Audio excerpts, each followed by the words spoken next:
ਤੁਹਾਡੇ ਸਾਰਿਆਂ ਦਾ headline Canada ਦੀ ਇੱਕ ਹੋਰ ਖਾਸ ਪੇਸ਼ਕਸ਼ ਦੇ ਵਿੱਚ। ਸਾਡੇ ਅੱਜ ਦੇ ਇਸ ਐਪੀਸੋਡ ਦੇ ਵਿੱਚ ਅਸੀਂ ਗੱਲ ਕਰਾਂਗੇ ਰਿਮੈਂਬਰੈਂਸ ਡੇ ਦੀ, ਜਿਸ ਨੂੰ ਪੌਪੀ ਡੇ ਜਾਂ ਵੈਟਰਨਸ ਡੇ ਵੀ ਕਿਹਾ ਜਾਂਦਾ ਹੈ। ਸਾਲ 1918 ਤੋਂ ਹਰ ਸਾਲ 11 ਨਵੰਬਰ ਨੂੰ ਰਿਮੈਂਬਰੈਂਸ ਡੇ ਵਜੋਂ ਮਨਾਇਆ ਜਾਂਦਾ ਹੈ।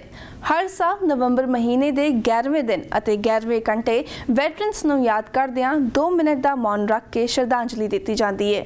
ਜੇ ਗੱਲ ਕਰੀਏ ਪੌਪੀ ਦੀ ਤੇ ਇਸ ਨੂੰ as a symbol of remembrance ਵਜੋਂ ਜਾਣਿਆ ਜਾਂਦਾ ਹੈ। ਪੌਪੀ ਨੂੰ ਪਹਿਲੀ ਵਾਰੀ 1921 ਦੇ ਵਿੱਚ ਅਪਣਾਇਆ ਗਿਆ ਸੀ। ਕੀ ਹੈ ਰਿਮੈਂਬਰੈਂਸ ਡੇ ਅਤੇ ਇਹਨਾਂ ਦਿਨਾਂ ਦੇ ਵਿੱਚ ਲਗਾਈ ਜਾਣ ਵਾਲੀ ਪੌਪੀ ਦਾ ਇਤਿਹਾਸ? ਆਓ ਪਾਉਂਦੇ ਹਾਂ ਇੱਕ ਨਜ਼ਰ। ਰਿਮੈਂਬਰੈਂਸ ਡੇ, ਜਿਸ ਨੂੰ ਕੈਨੇਡਾ ਵਿੱਚ ਪੌਪੀ ਡੇ ਜਾਂ ਵੈਟਰਨਸ ਡੇ ਵੀ ਆਖਿਆ ਜਾਂਦਾ ਹੈ, ਪਹਿਲੀ ਵਰਲਡ ਵਾਰ ਦੇ ਸ਼ਹੀਦਾਂ ਦੀ ਯਾਦ ਵਿੱਚ ਮਨਾਇਆ ਜਾਣ ਵਾਲਾ ਦਿਹਾੜਾ ਹੈ।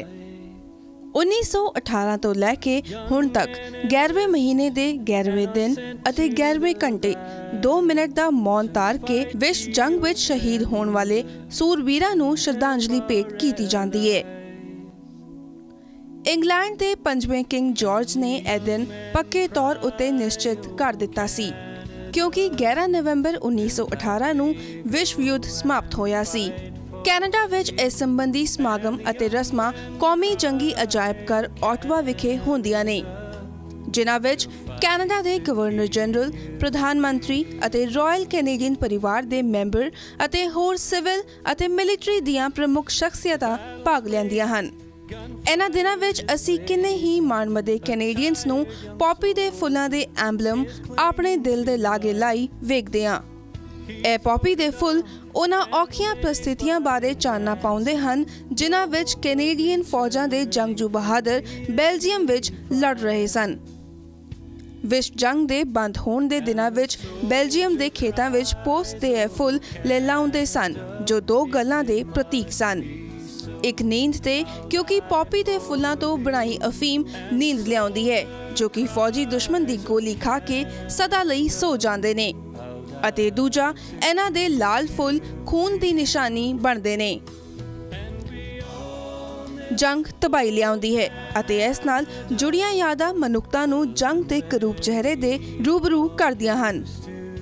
ਇਸ ਦੇ ਬਾਵਜੂਦ ਜਾਂਬਾਜ਼ ਬਹਾਦਰਾਂ ਨੂੰ ਆਪਣੀ ਜਾਨ ਇਸ ਲਈ ਦੇਣੀ ਪੈਂਦੀ ਹੈ ਤਾਂ ਜੋ ਆਮ ਇਨਸਾਨ ਅਮਨ ਚੈਨ ਨਾਲ ਜੀ ਸਕੇ। ਇਹਨਾਂ ਬਹਾਦਰਾਂ ਨੂੰ ਸਲਾਮ ਕਰਨਾ ਹਰ ਮਾਈ ਭਾਈ ਦਾ ਫਰਜ਼ ਹੈ, ਕਿਉਂਕਿ ਇਹਨਾਂ ਦੀਆਂ ਕੁਰਬਾਨੀਆਂ ਸਦਕਾ ਹੀ ਅਸੀਂ ਸੁੱਖ ਚੈਨ ਨਾਲ ਜੀ ਰਹੇ ਹਾਂ। ਹਰ ਸਾਲ ontario ਦੇ ਕਿਚਨਰ ਇਲਾਕੇ ਦੇ ਵਿੱਚ ਪ੍ਰਾਈਵੇਟ ਬੁਕਮ ਸਿੰਘ ਨੂੰ ਯਾਦ ਕੀਤਾ ਜਾਂਦਾ ਹੈ। ਪ੍ਰਾਈਵੇਟ ਬੁਕਮ ਸਿੰਘ ਇਕੱਲੇ ਕੈਨੇਡੀਅਨ ਸਿੱਖ ਸੋਲਜਰ ਹਨ ਜਿਨ੍ਹਾਂ ਦੀ ਗ੍ਰੇਵਸਟੋਨ ਕੈਨੇਡਾ ਵਿੱਚ ਹੈ। ਇਸ ਸਾਲ ਵੀ ਕੈਨੇਡੀਅਨਸ ਵੱਲੋਂ ਮਿਲ ਕੇ ਉਹਨਾਂ ਨੂੰ ਸ਼ਰਧਾਂਜਲੀ ਭੇਟ ਕੀਤੀ ਗਈ। ਇਸ ਮੌਕੇ ਕਈ ਮੰਨੀਆਂ ਪ੍ਰਮੰਨੀਆਂ ਸਿੱਖ ਸ਼ਖਸੀਅਤਾਂ ਨੇ ਸ਼ਿਰਕਤ ਕਰਕੇ ਇਸ ਦਿਨ ਦੀ ਅਤੇ ਇਸ ਸਮਾਗਮ ਦੀ ਮਹੱਤਤਾ ਬਾਰੇ ਜਾਣਕਾਰੀ ਦਿੱਤੀ। ਇਸ ਮੌਕੇ ਕੈਨੇਡਾ ਦੇ ਰੱਖਿਆ ਮੰਤਰੀ ਹਰਜੀਤ ਸਿੰਘ ਸੱਜਣ ਵੀ ਖਾਸ ਤੌਰ ਤੇ ਮੌਜੂਦ ਰਹੇ। ਕਿਚਨਰ ਦੀ ਮਾਊਂਟ ਹੋਪ ਸਿਮੈਟਰੀ ਵਿੱਚ ਸਿੱਖ ਰਿਮੈਂਬਰੈਂਸ ਡੇ ਸੈਰੇਮਨੀ ਦੌਰਾਨ ਪ੍ਰਾਈਵੇਟ ਬੁਕਮ ਸਿੰਘ ਨੂੰ ਯਾਦ ਕੀਤਾ ਗਿਆ। ਪ੍ਰਾਈਵੇਟ ਬੁਕਮ ਸਿੰਘ ਇਕੱਲੇ ਸਿੱਖ ਕੈਨੇਡੀਅਨ ਸੋਲਜਰ ਹਨ ਜਿਨ੍ਹਾਂ ਦੀ ਗ੍ਰੇਵਸਟੋਨ ਕੈਨੇਡਾ ਵਿੱਚ ਹੈ। ਪਿਛਲੇ 10 ਸਾਲਾਂ ਤੋਂ ਸੈਲੀਬ੍ਰੇਟ ਕੀਤੇ ਜਾ ਰਹੀ ਇਸ ਸੈਰੇਮਨੀ ਦੀ ਸ਼ੁਰੂਆਤ ਅਰਦਾਸ ਪੜ੍ਹ ਕੇ ਕੀਤੀ ਗਈ।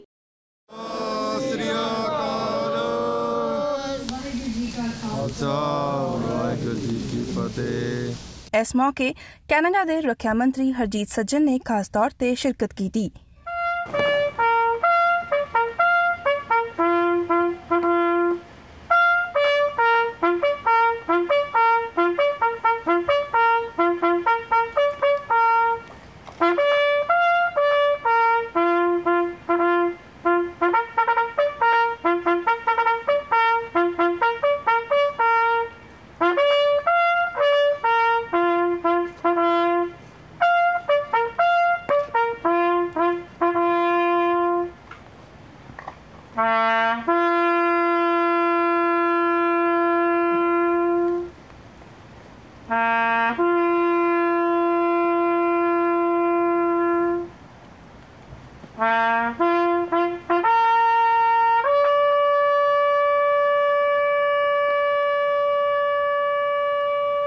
I stood here a number of years ago in uniform when I was the commanding officer of the British Columbia Regiment and got to take part in the ceremony. And I got to learn about the history of Private Wilkinson. And little did I know of his history, but little did I know that where he was actually from. So it turns out he's from Malpur, Punjab. I too, I'm actually from a small village very close to Malpur as well. He came to Canada, I came to Canada. So that's where the similarity ends. I came in 1976. He came in 1907 at the age of 14. I had my parents with me. I had a roof, I had a community to support me. He came with no one. He came for a new life. And at the time, when we now look back at the Kumagat Maru, that took place, that happened in 1914, when the Kumagat Maru was sent away. He enlisted in 1915. It just goes to show the dedication that he had for Canada, for doing the right thing, and for a sense of service.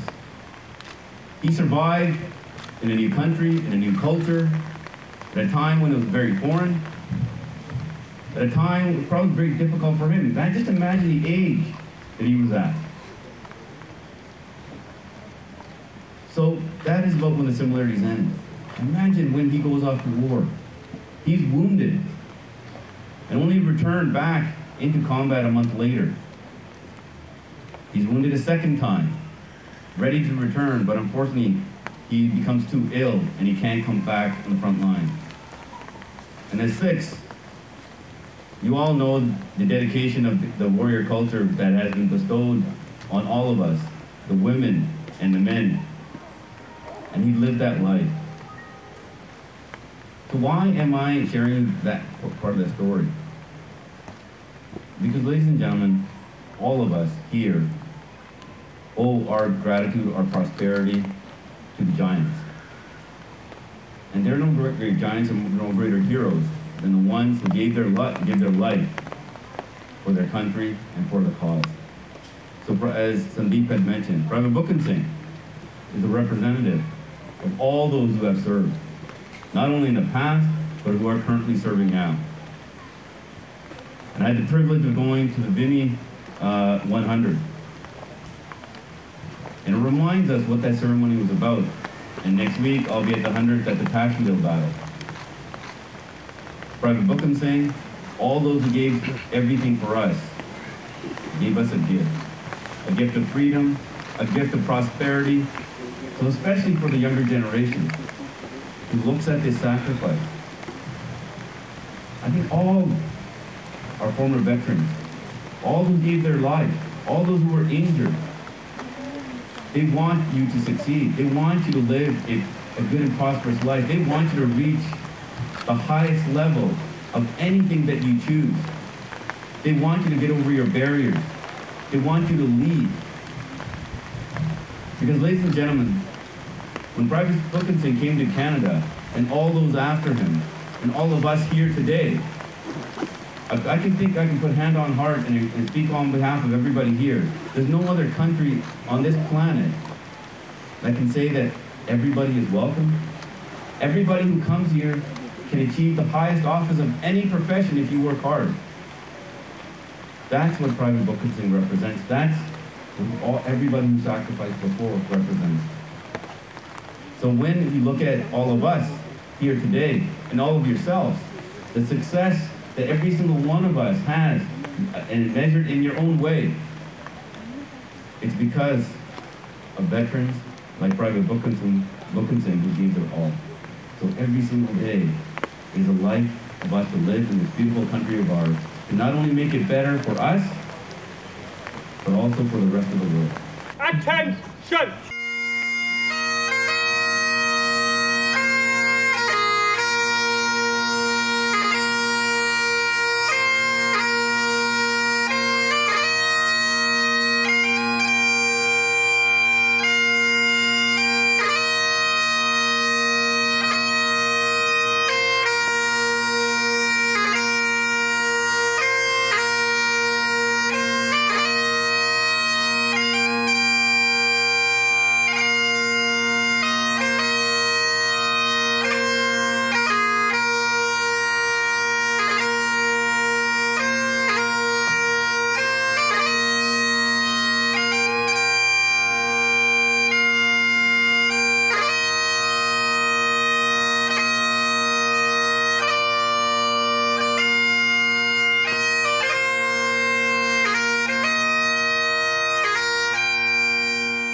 ਲੋਕਾਂ ਦਾ ਕਹਿਣਾ ਹੈ ਕਿ ਬੁੱਕਮ ਸਿੰਘ ਨੂੰ honour ਕਰਨਾ ਅਗਲੀ generation ਲਈ ਬਹੁਤ ਜ਼ਰੂਰੀ ਹੈ।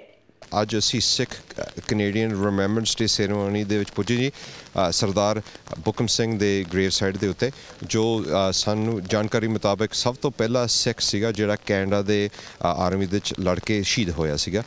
ਅਤੇ ਸਾਨੂੰ ਬੜੀ ਅੱਜ ਖੁਸ਼ੀ ਵਾਲੀ ਗੱਲ ਹੈ ਜੀ, ਮੈਂ ਆਪਣੇ ਬੱਚਿਆਂ ਨਾਲ ਇੱਥੇ ਆਇਆ ਅਤੇ ਉਹ ਕੈਨੇਡੀਅਨ ਆ, ਉਹ ਸਿੱਖ ਵੀ ਹੈਗੇ, ਤਾਂ ਉਹਨਾਂ ਨੂੰ ਇੱਥੇ ਆਉਣ ਦਾ ਬੜੀ ਮਹੱਤਵ ਹੈ ਕਿ ਇੱਥੇ ਆ ਕੇ ਦੇਖ ਸਕਣ ਕਿ ਕਿਹੜੀਆਂ ਕੁਰਬਾਨੀਆਂ ਸਾਡੇ ਸਿੱਖ ਭਾਈਚਾਰੇ ਨੇ ਕੈਨੇਡਾ ਵਾਸਤੇ ਕੀਤੀਆਂ, ਸਾਰੇ ਦੁਨੀਆ ਦੇ ਇਨਸਾਨਾਂ ਦੀ ਆਜ਼ਾਦੀ ਵਾਸਤੇ ਕੀਤੀ ਆ। For the last 7 years ਅਸੀਂ ਇੱਥੇ Mount Hope Cemetery ਆ ਕੇ ਸਰਦਾਰ ਭੁੱਖਮ ਸਿੰਘ ਜੀ ਨੂੰ ਹਮੇਸ਼ਾ to remember him and to honor him. As a Sikh Remembrance Day today we get to celebrate, but I think it's always for all that our Sikh brothers and sisters have done for our country in Canada, fighting in World War I and World War II. Mera vadda bhra hai, he's in the Canadian Armed Forces, so this is very special for me to come here and to remember all that our Sikh brothers and sisters have done and continue to do. ਜਿਨ੍ਹਾਂ ਨੇ ਆਪਣੀ country ਨੂੰ ਸਰਵ ਕੀਤਾ ਉਹਨਾਂ ਨੂੰ ਯਾਦ ਰੱਖਣਾ ਚਾਹੀਦਾ। ਜਿਵੇਂ ਡਿਫੈਂਸ ਮਿਨਿਸਟਰ ਵੀ ਆਏ ਸੀ, ਸਾਰੇ ਜਿੰਨੇ ਵੀ ਸਾਰਿਆਂ ਨੇ ਰਲ ਕੇ ਅੱਜ ਇੱਥੇ ਸ਼ਹੀਦਾਂ ਨੂੰ ਸਾਡੇ man and women's in the uniforms ਉਹਨਾਂ ਨੂੰ ਸ਼ਰਧਾਂਜਲੀ ਭੇਟ ਕੀਤੀ। ਸੋ ਹਮੇਸ਼ਾ ਹੀ ਉਹਨਾਂ ਦੀਆਂ ਸੈਕਰੀਫਾਈਸਿਸ ਨੂੰ ਯਾਦ ਕਰਨਾ ਚਾਹੀਦਾ ਜਿਨ੍ਹਾਂ ਨੇ ਆਪਣੀ ਕੰਟਰੀ ਲਈ ਜਾਨਾਂ ਵਾਰੀਆਂ ਜਾਂ ਕੰਟਰੀ ਨੂੰ ਸਰਵ ਕੀਤਾ। ਭਾਰਤ ਵਿੱਚ ਜਨਮੇ ਕੈਨੇਡਾ ਵਿੱਚ ਪਲੇ ਬੁੱਕਮ ਸਿੰਘ ਨੇ ਵਰਲਡ ਵਾਰ 1 ਦੀ ਲੜਾਈ ਲੜੀ ਸੀ ਅਤੇ 2 ਵਾਰ ਜ਼ਖਮੀ ਵੀ ਹੋਏ ਸਨ। ਕਾਬਲੇ ਗੌਰ ਹੈ ਕਿ ਪ੍ਰਾਈਵੇਟ ਬੁੱਕਮ ਸਿੰਘ ਦਾ ਦੇਹਾਂਤ ਕਿਚਨਰ ਦੇ ਮਿਲਟਰੀ ਹਸਪੀਟਲ ਵਿੱਚ 1919 ਵਿੱਚ ਹੋਇਆ ਸੀ ਅਤੇ ਉਹ ਉਸ ਵੇਲੇ ਸਿਰਫ 25 ਸਾਲਾਂ ਦੇ ਸਨ। ਹੈਡਲਾਈਨ ਕੈਨੇਡਾ ਵਿੱਚ ਫਿਲਹਾਲ ਸਮਾਂ ਹੋ ਗਿਆ ਹੈ ਬ੍ਰੇਕ ਦਾ। ਬ੍ਰੇਕ ਤੋਂ ਬਾਅਦ ਵੀ ਰਿਮੈਂਬਰੈਂਸ ਡੇ ਤੇ ਸਾਡੀ ਇੱਕ ਖਾਸ ਪੇਸ਼ਕਸ਼ ਜਾਰੀ ਰਹੇਗੀ। ਜਲਦ ਹਾਜ਼ਰ ਹੁੰਦੇ ਹਾਂ।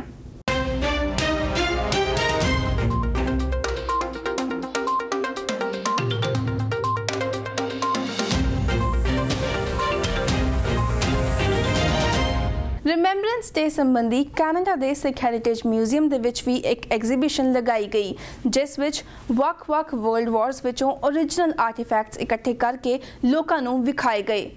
ਇਸ ਮੌਕੇ ਲੋਕਾਂ ਨੂੰ ਸਿੱਖ ਸੋਲਜਰ ਦੀ ਹਿਸਟਰੀ ਵੀ ਦੱਸੀ ਗਈ। ਇਸ ਇਵੈਂਟ ਦੇ ਵਿੱਚ ਕੈਨੇਡਾ ਦੇ ਰੱਖਿਆ ਮੰਤਰੀ ਹਰਜੀਤ ਸੱਜਣ ਨੇ ਖਾਸ ਤੌਰ ਤੇ ਸ਼ਿਰਕਤ ਕੀਤੀ। ਮਿਸੀਸਾਗਾ ਵਿਖੇ ਸਿੱਖ ਹੈਰੀਟੇਜ ਮਿਊਜ਼ੀਅਮ ਦੇ ਵਿੱਚ ਰਿਮੈਂਬਰੈਂਸ ਡੇ ਐਗਜ਼ੀਬਿਸ਼ਨ ਆਯੋਜਿਤ ਕੀਤੀ ਗਈ।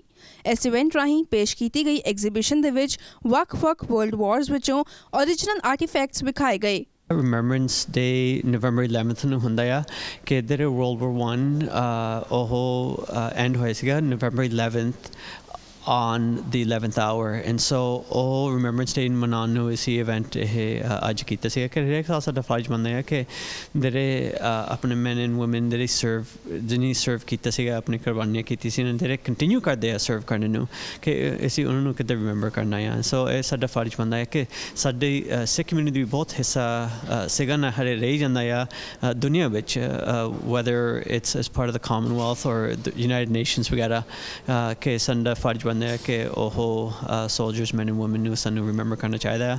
ਇਹਨਾਂ ਇੱਥੇ ਅਸੀਂ ਕੈਨੇਡਾ ਵੀ ਇਹ ਚੀਜ਼ ਵੀ ਕਮੈਮੋਰੇਟ ਕਰਦੇ ਆ ਕਿ ਜਿਹੜਾ ਸਾਡਾ ਡਿਫੈਂਸ ਮਿਨਿਸਟਰ ਆ G7 ਨੇਸ਼ਨ ਦਾ ਆਪਣਾ honourable Harjit Singh Sajjan, and so ਇਹ ਵੈਰੀ ਇੰਪੋਰਟੈਂਟ ਓਪਰਚੁਨਿਟੀ ਹੈ ਕਮਿਊਨਿਟੀ ਤੌਰ 'ਤੇ ਕਿ ਇੱਕ ਰਿਮੈਂਬਰੈਂਸ ਡੇ ਮਨਾਉਣਾ ਆ ਨਾ ਦੂਸਰਾ ਕਮੈਮੋਰੇਟ ਕਰਨਾ ਜਿਹੜਾ ਸਾਡਾ ਡਿਫੈਂਸ ਮਿਨਿਸਟਰ ਬਣੇ। ਸੋ ਸਾਡਾ ਮਕਸਦ ਆ ਕਿ ਵੱਧ ਤੋਂ ਵੱਧ ਜਾਣਕਾਰੀ ਹੋਵੇ। ਅਸੀਂ ਆਪਣੇ ਆਪ ਨੂੰ ਸਿੱਖ ਕਹਿੰਦੇ ਹਾਂ ਪਰ ਸਿੱਖਦੇ ਘੱਟ, ਸੁਣਾਉਂਦੇ ਜ਼ਿਆਦਾ, ਰਾਈਟ। ਪਰ ਅਸੀਂ ਚਾਹੁੰਦੇ ਹਾਂ ਕਿ ਜਿਹੜੀ ਸਾਡੀ ਹਿਸਟਰੀ ਆ ਆਰਕਾਈਵ ਹੋਵੇ, ਤਾਂ ਉਹ ਹਿਸਟਰੀ ਅਸੀਂ ਸਮਝਾਈਏ ਕਿ ਜਿਹੜੀ ਇੱਥੇ ਦੀ ਆਈਡੈਂਟੀਟੀ ਆ ਉਹ ਪਰਪੱਕ ਤਾਂ ਸਟਰੋਂਗ ਹੋਵੇ। ਇਸ ਪ੍ਰਦਰਸ਼ਨੀ ਦੇ ਵਿੱਚ ਸਿੱਖ ਫੌਜੀਆਂ ਦੀ ਭੂਮਿਕਾ ਵੀ ਪੇਸ਼ ਕੀਤੀ ਗਈ।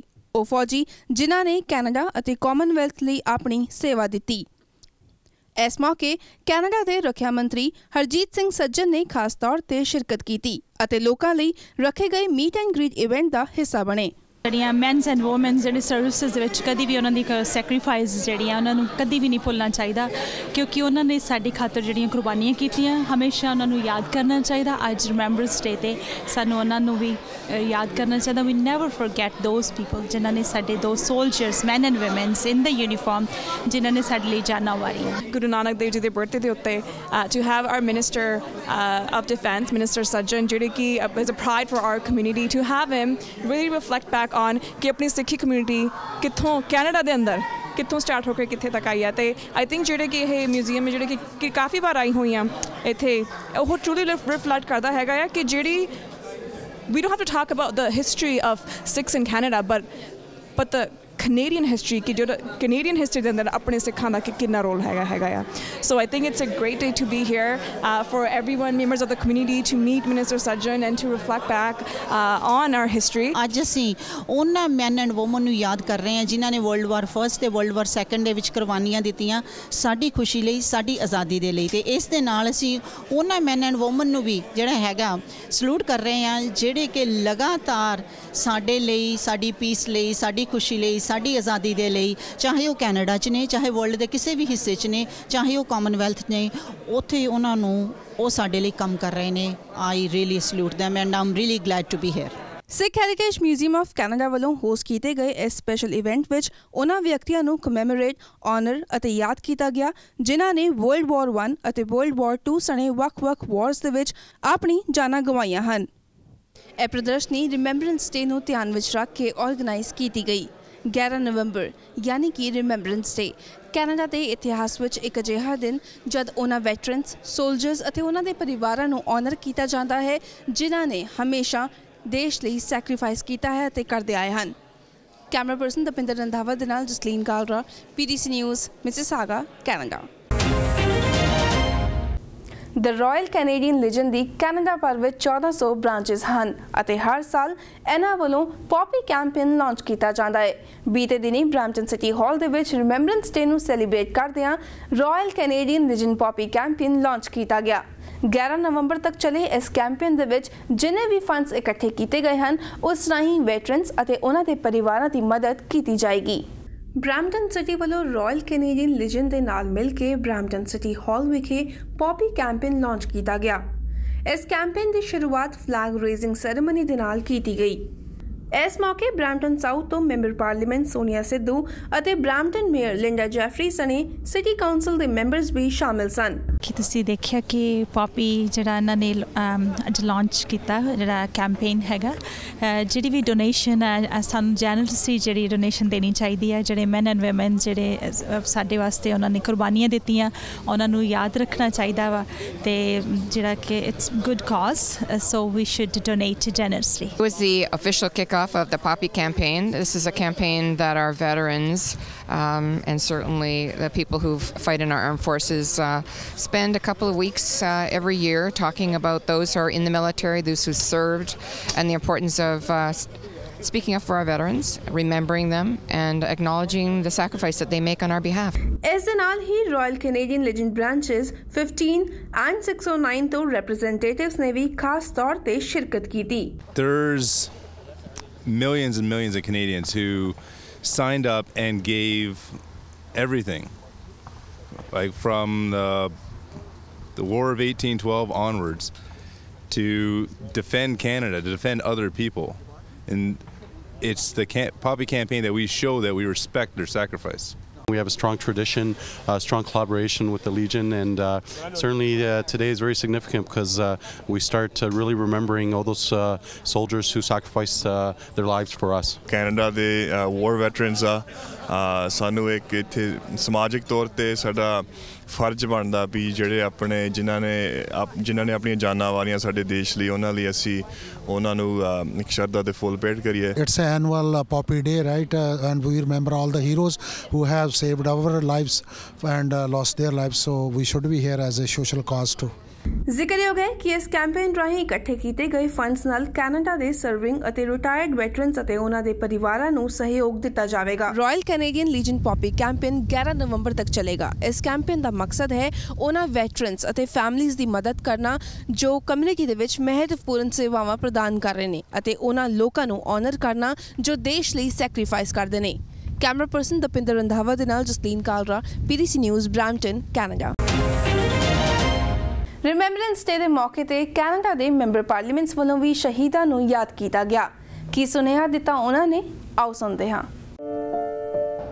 Remembrance Day, I commend all ਜਿੰਨੇ heroes ਸਾਡੇ ਹੈਗੇ ਆ, fallen soldiers, on duty soldiers ਜਾਂ ਜਿਹੜੇ retired soldiers ਜਿਨ੍ਹਾਂ ਨੇ ਸਰਵ ਕੀਤਾ ਕੰਟਰੀ ਨੂੰ। I commend their services. We will remember them. ਇਹਨਾਂ ਦੀਆਂ ਸੈਕਰੀਫਾਈਸਿਸ ਬਹੁਤ ਮਹਾਨ ਹੈ ਜਿਨ੍ਹਾਂ ਨੇ ਕੰਟਰੀਜ਼ ਲਈ ਜਾਨਾਂ ਵਾਰੀਆਂ ਜਾਂ ਜਿਹੜੇ ਡਿਊਟੀ ਕਰ ਰਹੇ ਆ ਜਾਂ ਜਿਹੜੇ ਮਤਲਬ ਕਿ ਸਰਵ ਕਰ ਚੁੱਕੇ ਆ ਸੋ ਬਹੁਤ ਕਮੈਂਡ ਕਰਦੇ ਆ ਉਹਨਾਂ ਦੀ ਸਰਵਿਸ ਨੂੰ we will never forget them. On Remembrance Day, we pay respects to all those who have given their lives for the safety and security of our nation. We're reminded of how our men and women in uniform have contributed into making Canada what it is today. We also commemorate the 100th anniversaries of the battles of Passchendaele and Vimy Ridge, where Canadian soldiers succeeded in the face of unbelievable challenges, lest we forget. ਤੇ ਆਓ ਅੱਜ remembrance ਡੇ ਤੇ ਅਸੀਂ ਸਾਰੇ ਮਿਲ ਕੇ ਇਹਨਾਂ ਸ਼ਹੀਦਾਂ ਨੂੰ ਸ਼ਰਧਾਂਜਲੀ ਭੇਟ ਕਰੀਏ ਕਿਉਂਕਿ ਇਹਨਾਂ ਦੀਆਂ ਕੁਰਬਾਨੀਆਂ ਸਦਕਾ ਅੱਜ ਅਸੀਂ ਸਾਰੇ ਸੁੱਖ ਚੈਨ ਨਾਲ ਜੀ ਰਹੇ ਹਾਂ। ਐਸੀ ਸਾਡੀ ਅੱਜ ਦੀ ਖਾਸ ਪੇਸ਼ਕਸ਼ ਉਮੀਦ ਕਰਦੇ ਹਾਂ ਤੁਹਾਨੂੰ ਪਸੰਦ ਆਈ ਹੋਵੇਗੀ। ਅਗਲੇ ਹਫ਼ਤੇ ਅਸੀਂ ਮੁੜ ਤੋਂ ਹਾਜ਼ਰ ਹੋਵਾਂਗੇ। ਉਦੋਂ ਤੱਕ ਮੈਨੂੰ ਦਿਓ ਇਜਾਜ਼ਤ। ਧੰਨਵਾਦ।